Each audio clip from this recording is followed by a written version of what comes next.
మిల్లర్లకు ధాన్యం ఇక విడతల వారీగా ఇస్తారట. మహిళా సంఘాల పర్యవేక్షణలో నిల్వలు పెడతారట. మరాడించి బియ్యం ఇస్తేనే తదుపరి ధాన్యం ఇస్తారట.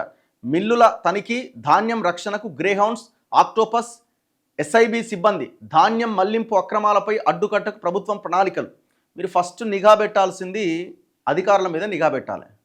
రైస్ మిల్లుల మీద ఎంత నిఘా పెడతారు అనుకుంటున్నారో అంతకు డబుల్ పర్యవేక్షణ, డబుల్ నిఘా అధికారుల మీద పెట్టాలి. ఏ అధికారైనా ఏ రైస్ మిల్లు దగ్గరైనా డబ్బులు తీసుకున్నా, ఇంకేదన్నా అవినీతికి పాల్పడ్డా మీ ఉద్యోగం పోతుంది అనే భయం పెట్టాలి. ఫస్ట్ అధికారుల మీద పీడీ యాక్ట్ పెడతాం మీరు డబ్బులు తీసుకుంటా అనేది చట్టం చేయాలి. అప్పుడు మొత్తం దందా అంతా అయిపోతుంది. ఇప్పుడు మిల్లర్లకు ధాన్యం విడతల వారీగా ఇస్తామని ఇప్పుడు చెప్తున్నారు. రేపు పొద్దున రైతులు మొత్తం ధాన్యం తీసుకొస్తారు మార్కెట్ కేంద్రాలకి. తీసుకొచ్చిన తర్వాత ఆ ధాన్యం కొనుగోలు చేయాలనే ఒత్తిడి పెరుగుతుంది. మీరు సకాలంలో కొనుగోలు కేంద్రాలు ఓపెన్ చేయరు. లారీలు ఉండయి, గన్ని బ్యాగులు ఉండయి. సో ఇవన్నీ ఉండవు. ఇంకోవైపున ప్రైవేట్ దళారులు అక్కడ కొనుగోలు కేంద్రాలు ఓపెన్ కాకుండా ఆలస్యం అయితే ఆ రైతులు వచ్చి మాకు అమ్మాలని వాడో ప్రయత్నం చేస్తాడు.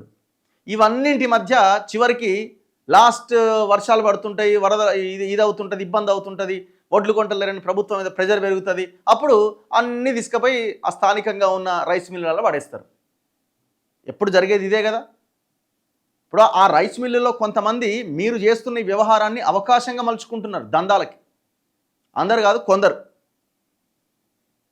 ఫస్ట్ గవర్నమెంట్ యొక్క ఆలోచన విధానం మారాలి. మీరు ఎప్పుడైతే పంట రైతుల చేతికి వస్తుందో అప్పుడు కొనుగోలు కేంద్రాలు ఇమీడియట్గా ఓపెన్ చేసి యుద్ధ ప్రాతిపదికన కొని ఏ మిల్లుకి ఎంత కెపాసిటీ ఉందో అంత కెపాసిటీ మాత్రమే ఇవ్వాలి. మీరు ఆయనకి 10,000 టన్నుల కెపాసిటీ రైస్ మిల్లు ఉంటే తీసుకుపోయి 1,00,000 టన్నుల కెపాసిటీ ఆడ ఎత్తేసి వస్తారు. చెయ్యి ఏదోటి చేయంటే ఏదోటి చేస్తాడు ఆయన. సో ఫస్ట్ మారాల్సింది గవర్నమెంట్ యొక్క ఆలోచన విధానం మారాలి. సరైన సమయానికి కొనుగోలు కేంద్రాలు ఓపెన్ చేయాలి. అన్ని వసతులు అక్కడ ఏర్పాటు చేయాలి. కొనుగోలు చేయాలి. గోడౌన్స్ పెద్ద ఎత్తున ఏర్పాటు చేయాలి. ఆ ధాన్యాన్ని నిల్వ చేసే పరిస్థితి ఉండాలి. ఇప్పుడు ఆ రైస్ మిల్లులు కొంతమందికి మీరు దందాలు చేసుకునే అవకాశం కల్పిస్తున్నదే మీరు.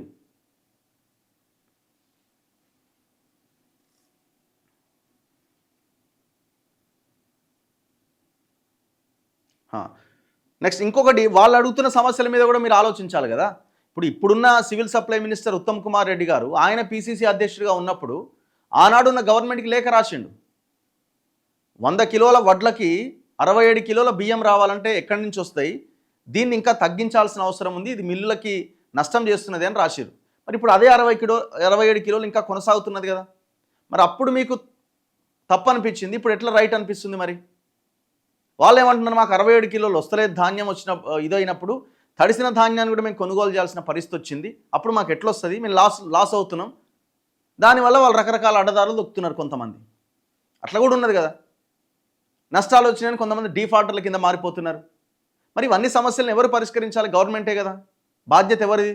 అందుకే రైస్ మిల్లులు, ప్రభుత్వము, అధికారులు, రైస్ మిల్లులు. ప్రభుత్వం అంటే రాజకీయ నాయకులు, ఎవరైతే మినిస్టర్ ఆర్ ముఖ్యమంత్రి, వీళ్ళు అధికారులు, రైస్ మిల్లులు. మీరు ముగ్గురు కోఆర్డినేట్ అయ్యి చర్చలు పెద్ద ఎత్తున డిస్కస్ చేసి ఏం చేయాలన్న దాని మీద ఫోకస్ చేయాలి. ఇప్పుడు ఒకరినొకరు శత్రువులుగా చూసుకుంటే ఉపయోగం లేదు.